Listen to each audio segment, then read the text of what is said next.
I think we all thought that this was going to be this crazy downtime in sports because all these games were canceled, and the Iona Gales said, screw that. And so it has been a busy weekend in college basketball. And so let's get into the biggest story in the sport right now, which is obviously, look, Rick Pitino's triumphant, if you want to call it that, return to college basketball. And it was crazy because I recorded the last show on, I guess it was Thursday night. And even on Thursday night, you started to hear rumblings that maybe there was a situation brewing at Grand Canyon. By the way, Torres, as always, nailed that one. I said Rick Pitino is not a candidate at Grand Canyon. Calm down. I actually did I was the first person to ever really cover Grand Canyon when FoxSports.com was still around. And Grand Canyon, while they do want to be great at basketball, is a very religious school. And you can't have girls in dorms with boys at the same time and vice versa. And while they want to be successful in basketball, they were not going to hire Rick Pitino at any point. So shout out to AT for nailing that one. But at the same time, you knew it was only a matter of if not when Rick Pitino was going to get that opportunity. And it came on Saturday with the Iona Gales. And so for a little bit of background, I actually think this is one of those deals where the coronavirus actually helped speed up this process. And what I mean by that is very simply this. Rick Pitino was coaching in Greece, coaching in the European playoffs, all that stuff. And like pretty much every sport on the planet, the European playoffs were canceled or postponed or delayed or whatever verbiage you want to use. So Rick Pitino gets back on a plane to Miami right around the time that Iona head coach Tim Cluess had to resign for health reasons. Tim Cluess had been a very successful head coach in the sport of college basketball. Iona actually had made 4 straight NCAA tournaments coming into this season. Obviously, we'll never know how this season would have played out, but Coach Cluess was essentially out of the game all of this season. And so because of it, they had a basketball opening. And my understanding is that one, Pitino was interested, which we'll get into in a second. But 2, where it really started was that Pitino had a previous relationship with the school president at Iona. So the school president at Iona was formerly at Transylvania, which is a school in Kentucky. Rick Pitino obviously spent most of his coaching career at Kentucky, at the University of Kentucky and at Louisville. And so the two kind of connected that way. And so when the job opened up, there was a natural symmetry between the two. But more important, and this is the part that I think a lot of people have glossed over, Rick Pitino had an actual relationship with the school president. And it's one thing for Rick Pitino to have a relationship with boosters. It's one thing for him to have a relationship with the AD. But what it was always going to take was a school president to be on board with bringing in Rick Pitino. Guy's got a lot of baggage. We're going to get into it. But the school president is always going to be the male or female who has to sign off on this. And so what I think a lot of people have gotten mixed up in the last couple years as Rick Pitino has pursued a head coaching job was that there were schools that were very interested in him. There were ADs that were ready to hire him. The University of Rhode Island, I'm almost certain, because it's been kind of reported publicly, was ready to hire him. The athletic administration was ready to hire Rick Pitino. And the school president actually came above the administration and said, no, we ain't doing this.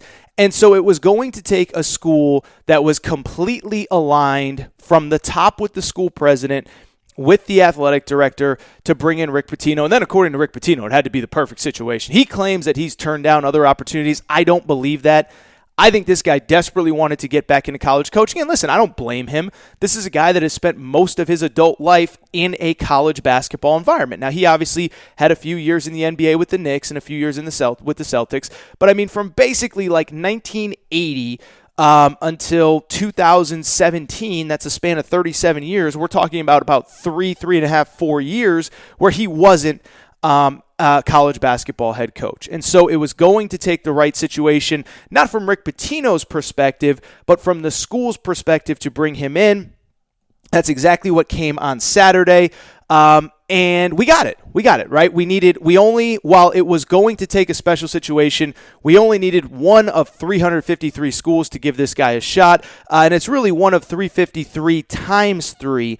And in reality, it was only going to take one of not only 353, but it was really only going to take one of 353 times 3, because it's been 3 years since Rick Pitino was let go at the University of Louisville, 3 coaching cycles, and so it was 353 times 3, and he finally found his suitor.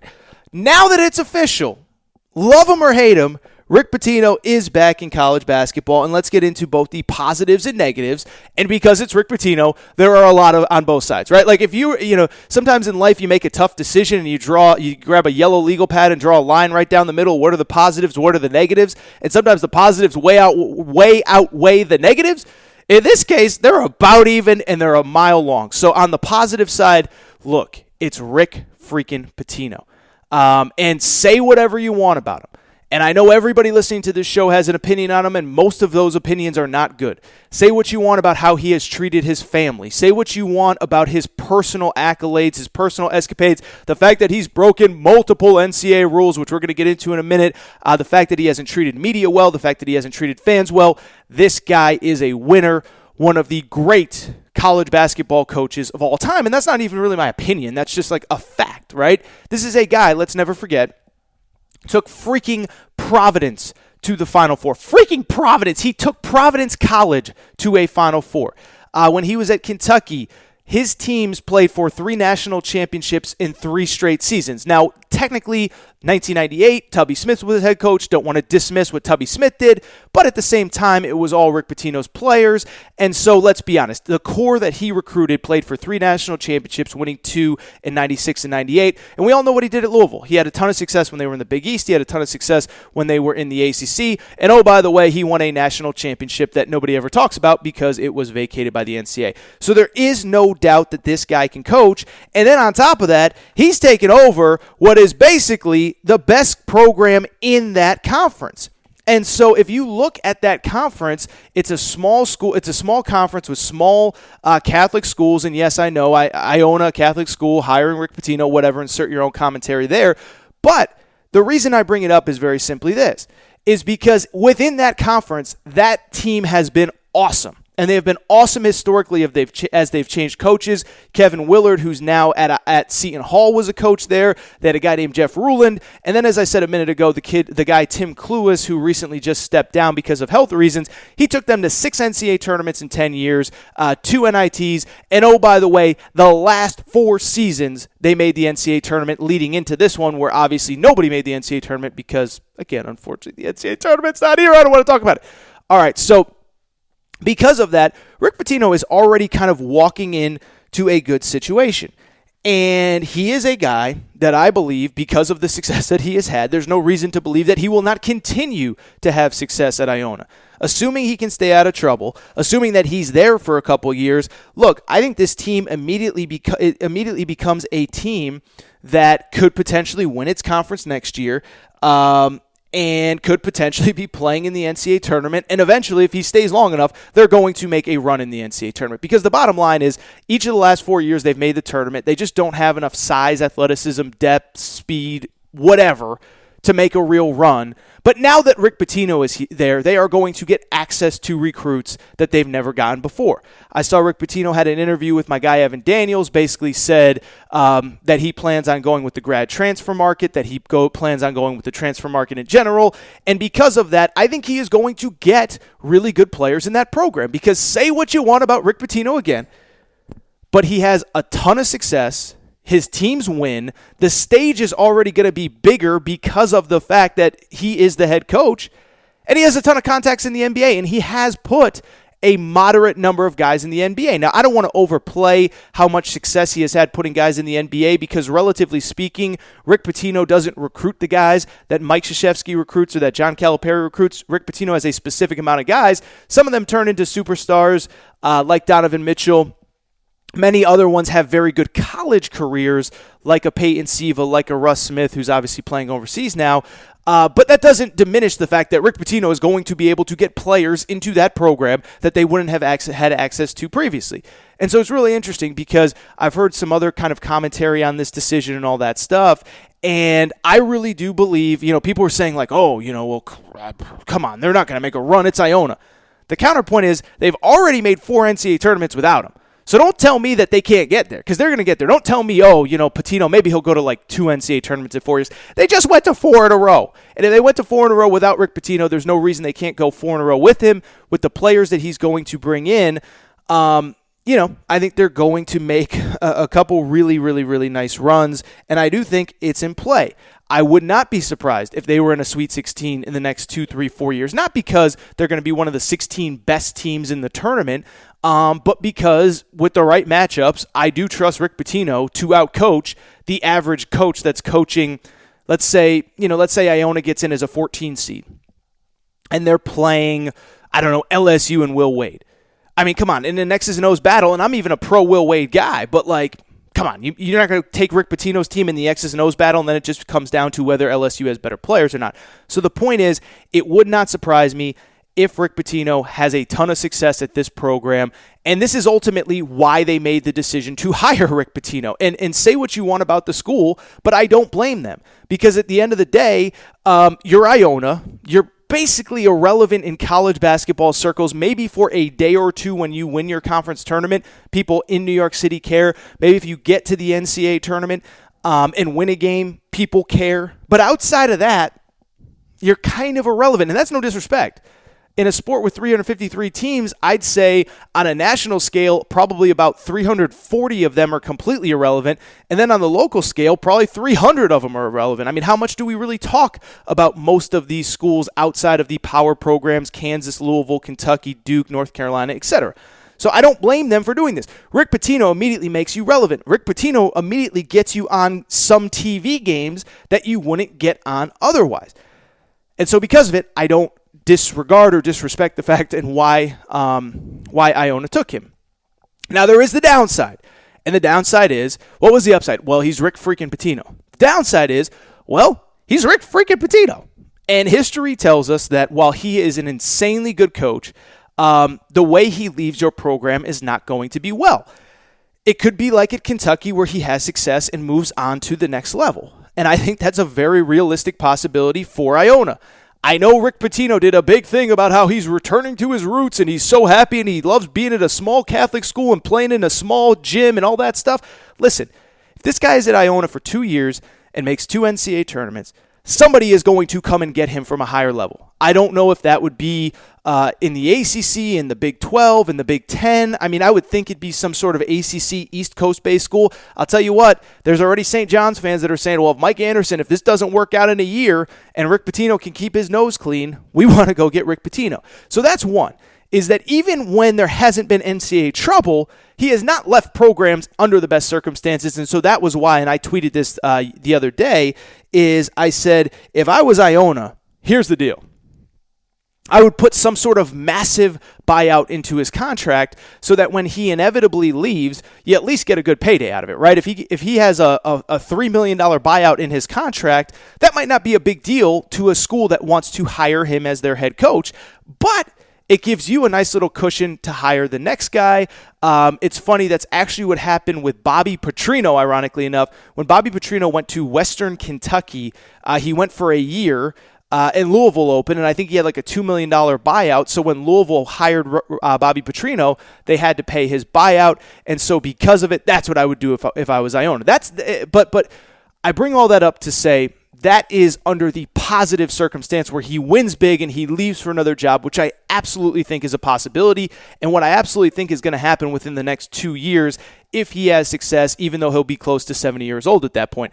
Of course, there's also the negative, and that is how things went down at Louisville, where, I don't know if you heard, 2 major NCAA scandals. You had strippers in the dorms in 2013 or so, 2012, 2013, 2014, whatever. And then, oh, by the way, his program was found guilty of paying Brian Bowen's family $100,000.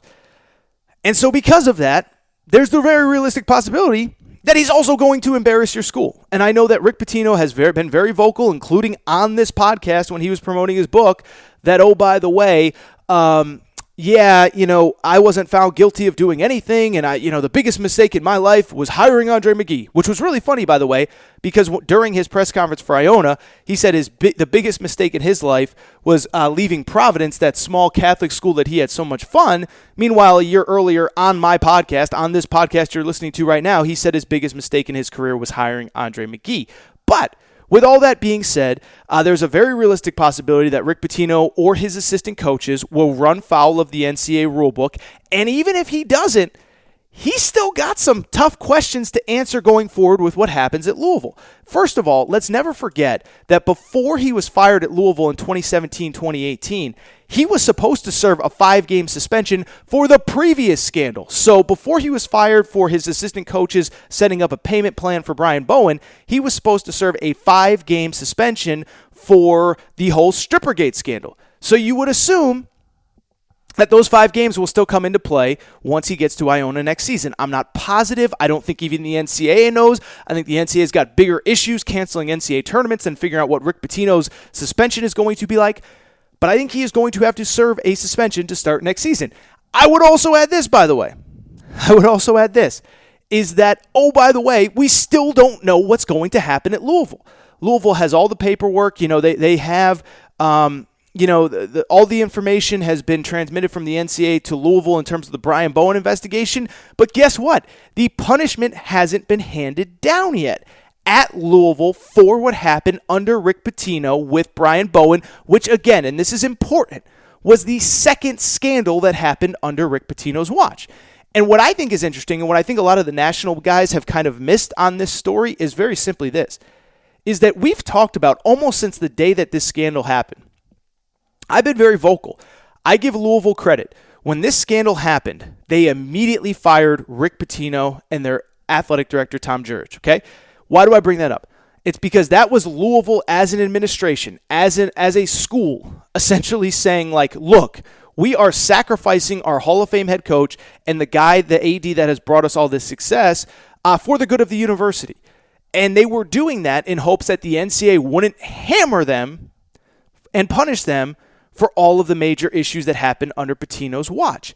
And I said it at the time, and people said I was, it's because, you're just trying to stick up for Calipari. But I said, and I was right, is that by technical definition, if there was ever a time to give out the death penalty in college athletics in 2019, 2017, 2018, 2020 now, it was with Louisville.